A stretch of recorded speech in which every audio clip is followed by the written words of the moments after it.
Shalom semuanya. Saudara, bosan nggak tadi kalau saya terusin sampai ke angka 48? Itu kan 47, 46 tadi ya. Itu cuma berapa detik tuh? Bingung nggak saudara? Ini ngapain sih Farel diem-diem bengong-bengong di depan mimbar nggak tahu?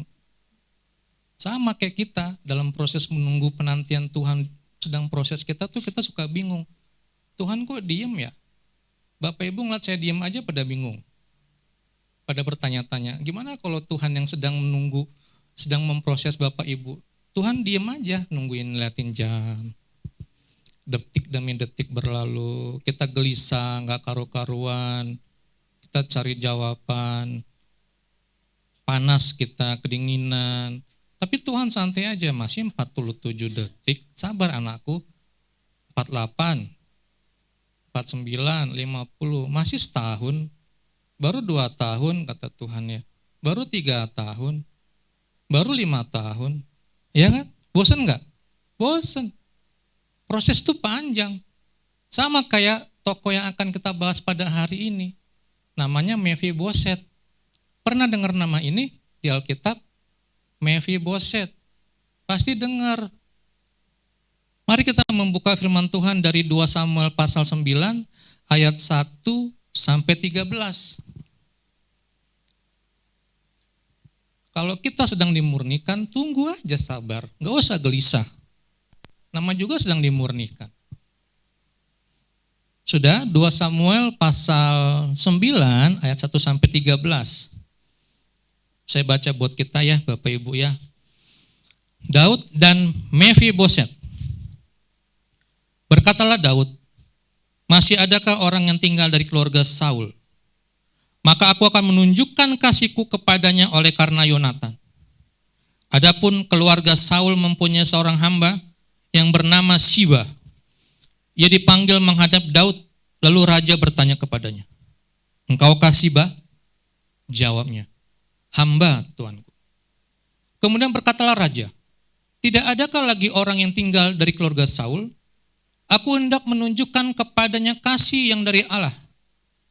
Lalu berkatalah Siba kepada raja, "Masih ada seorang anak laki-laki Yonatan yang cacat kakinya."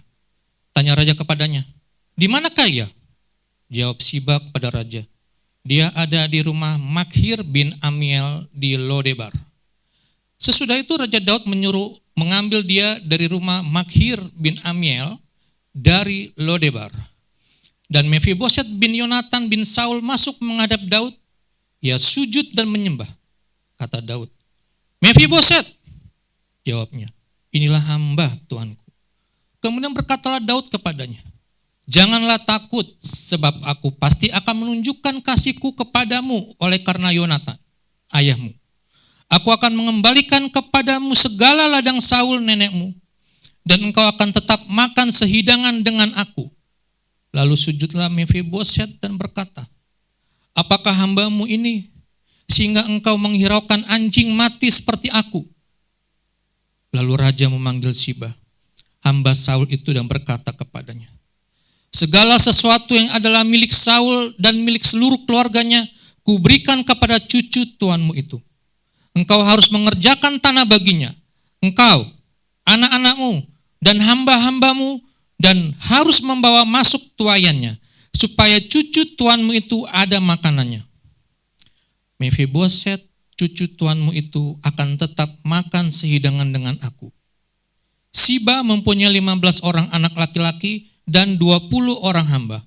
Berkatalah Siba kepada raja, "Hambamu ini akan melakukan tepat seperti yang diperintahkan tuanku raja kepadanya." Dan Mephiboset makan sehidangan dengan Daud sebagai salah seorang anak raja.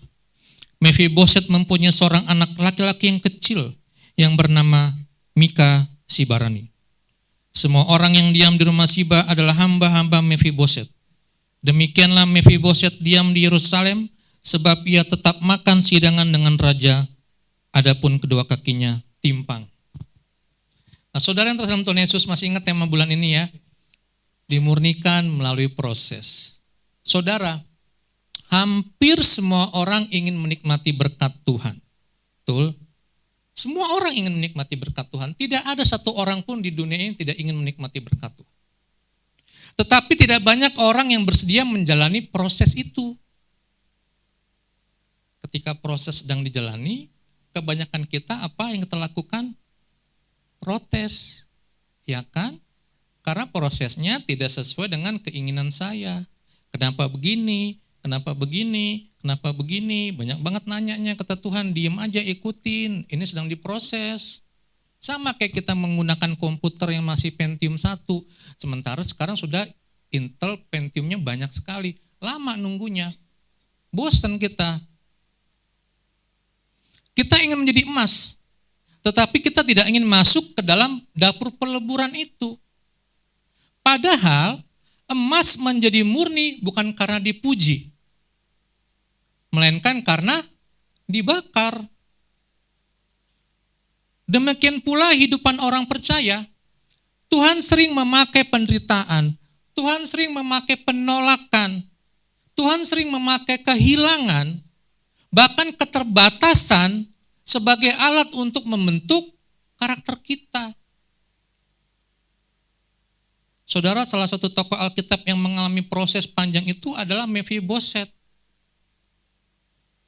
Ia lahir sebagai cucu seorang raja, tetapi tumbuh sebagai anak yang terluka, cacat, miskin, dan hidup dalam ketakutan. Namun pada akhirnya, Tuhan mengubah hidup Mephiboset melalui kasih karunia yang luar biasa. Nah saudara, kisah ini mengajarkan bahwa proses Tuhan tidak pernah sia-sia. Kita belajar dari Mephiboset nih. Apa yang bisa kita pelajari dari dia? Mari kita lihat latar belakang Mephiboset. Nama Mephiboset berarti menghapus rasa malu atau menghilangkan kehinaan. Ironisnya, sepanjang masa kecilnya ia justru hidup dalam kehinaan itu. Kebalik ya. Mephiboset adalah anak Yonatan, cucu Raja Saul, pewaris keluarga kerajaan. Artinya dia punya privilege dong. Betul ya? Dia punya keutamaan. Loh, gue cucu raja. Ya kan? Dia punya itu. Tetapi semua berubah dalam satu hari.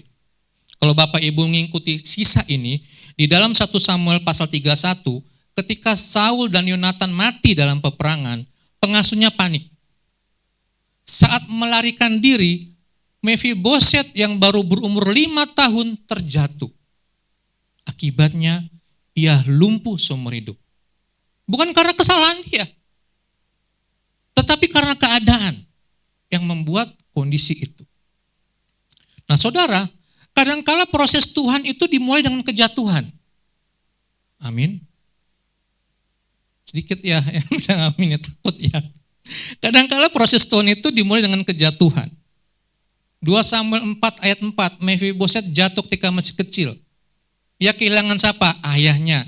Ia kehilangan kakeknya. Ia kehilangan masa depannya. Ia kehilangan kesehatannya. Ia kehilangan hak kerajaannya. Dalam satu hari, semuanya hilang. Enggak sisa. Bapak Ibu, kadang hidup kita juga seperti itu ya. Ada orang yang kehilangan pekerjaan, ada orang yang kehilangan keluarga, ada yang kehilangan pelayanan, ada yang kehilangan impian. Tetapi Roma 8 ayat 28 berkata apa? Allah turut bekerja dalam segala sesuatu untuk mendatangkan kebaikan. Bapak Ibu, kejatuhan bukan akhir dari cerita. Seringkali justru itu menjadi awal proses pemurnian kita. Kadangkala kita menilai hidup hanya dari peristiwa buruk ya. Hari ini, mari kita menilai hidup kita jangan dari peristiwa buruk saja. Karena Tuhan masih menulis bab berikutnya. Bab berikutnya masih Tuhan proses. Bapak Ibu yang terkasih dalam Tuhan Yesus, proses Tuhan juga membawa kita masuk ke tempat tersembunyi. Kadang kita nggak mengerti. Bapak Ibu, Mephiboset tinggal di Lodebar.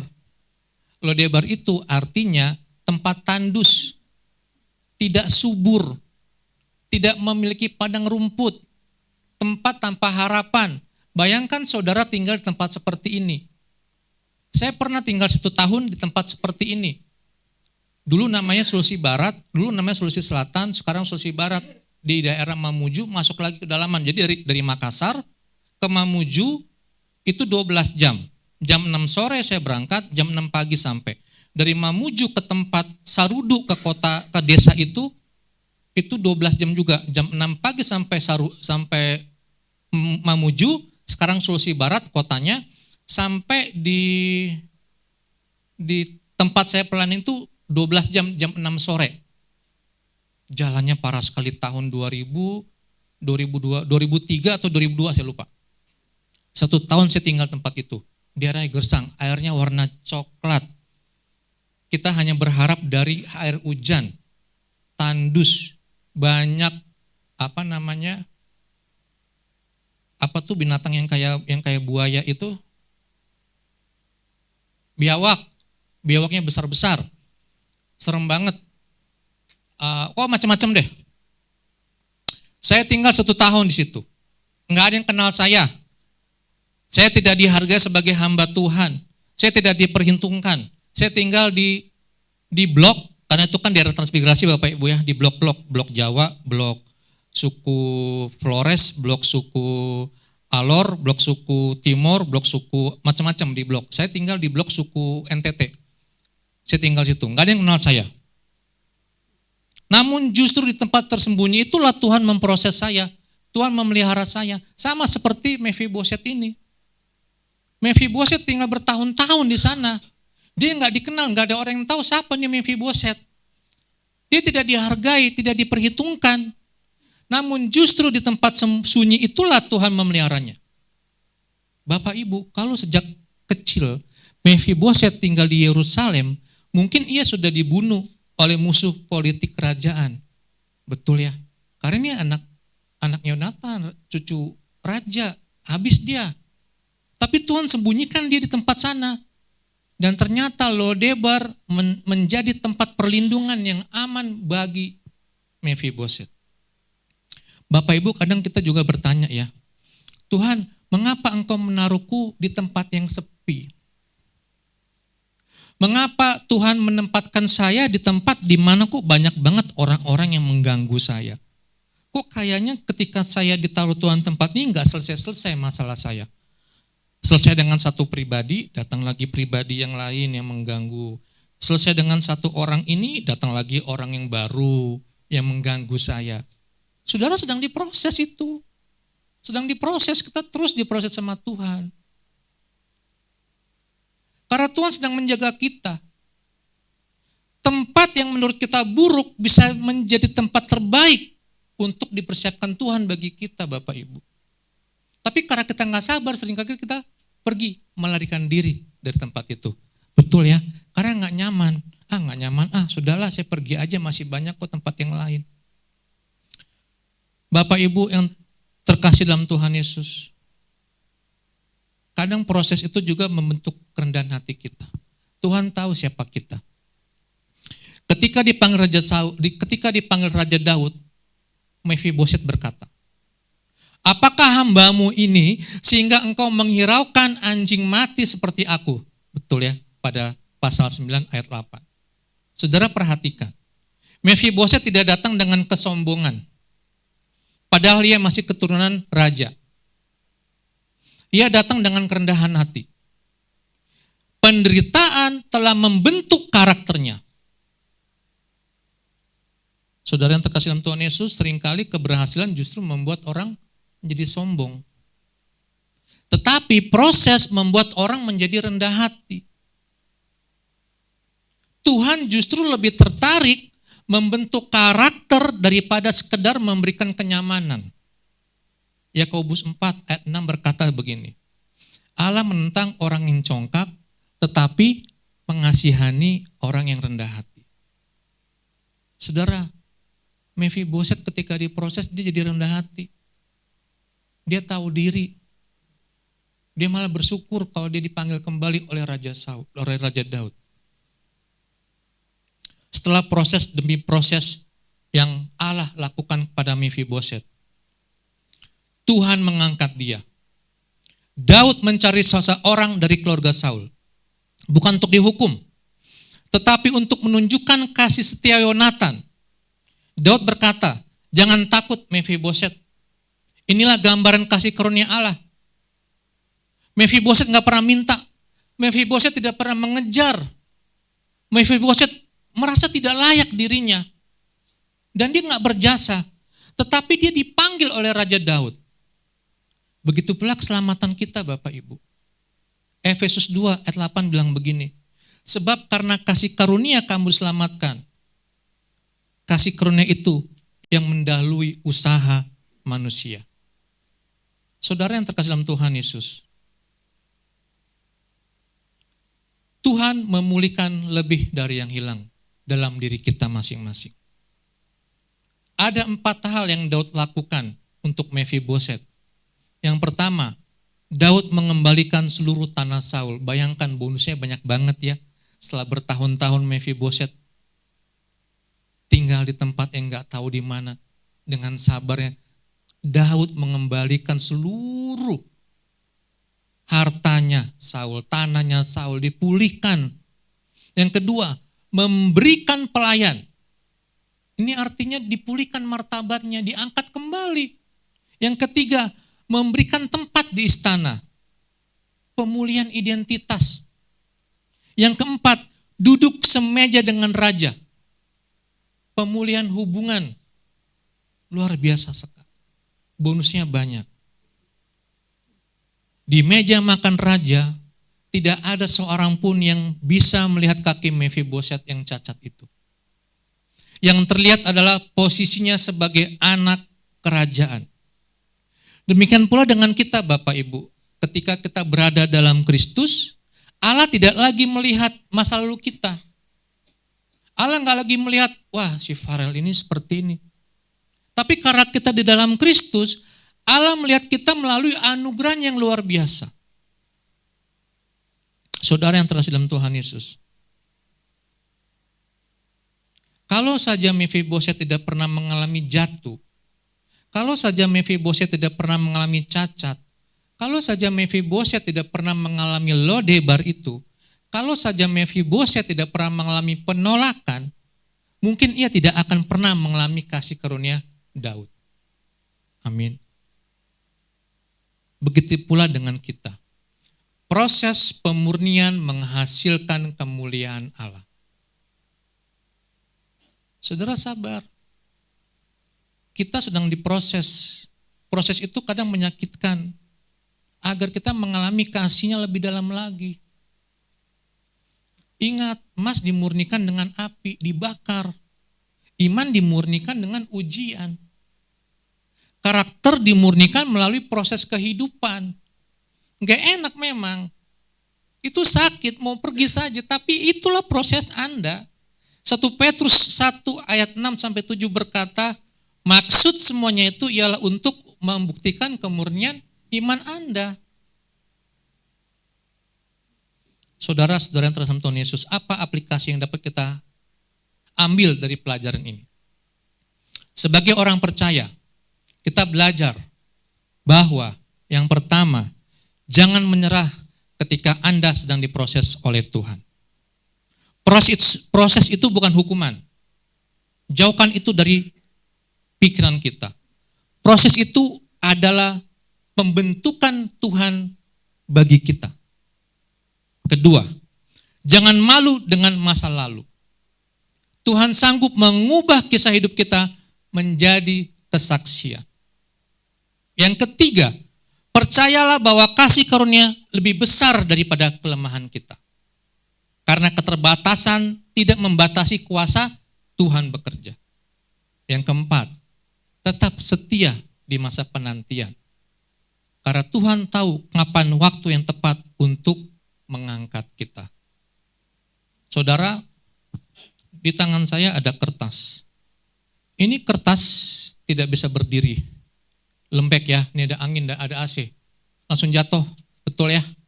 Nggak bisa berdiri ini kertasnya. Kalau ada angin dia jatuh. Langsung jatuh. Ini adalah gambaran manusia ketika lahir. Lalu, seiring berjalannya waktu, ketika semakin besar, lihat, kertas ini saya remukan. Saya benyak-benyak. Saya banyak-banyak diremukan. Lalu saya buka. Saudara bisa lihat nanti perbedaannya. Ternyata kertas ini bisa berdiri loh. Paham maksud saya? Betul ya, bisa berdiri ya. Beda sama ini tadi ya. Ini saya buat cadangannya banyak nih. Nah, contohnya. Lemes dia ya. Karena dia nggak dibenyak, lemes ya. Tapi ini setelah saya benyak-benyak, setelah saya remuk-remukan, bisa berdiri. Kertas ini bisa berdiri karena sebelumnya saya remuk-remukan.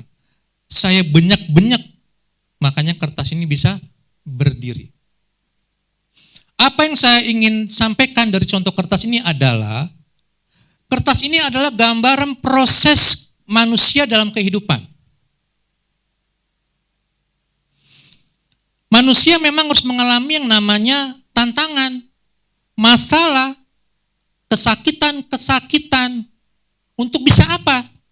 Untuk bisa bertumbuh, untuk bisa tangguh, untuk bisa menjadi kuat, untuk bisa berdiri seperti kertas ini. Kalau kertas ini tidak saya remuk-remukan, tidak saya benyak-benyak, nggak bisa berdiri.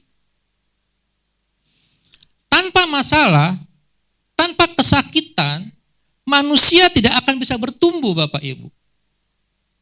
Karena di dalam kesakitan itulah mental kita sebagai manusia dibentuk oleh yang punya kehidupan, yaitu Tuhan.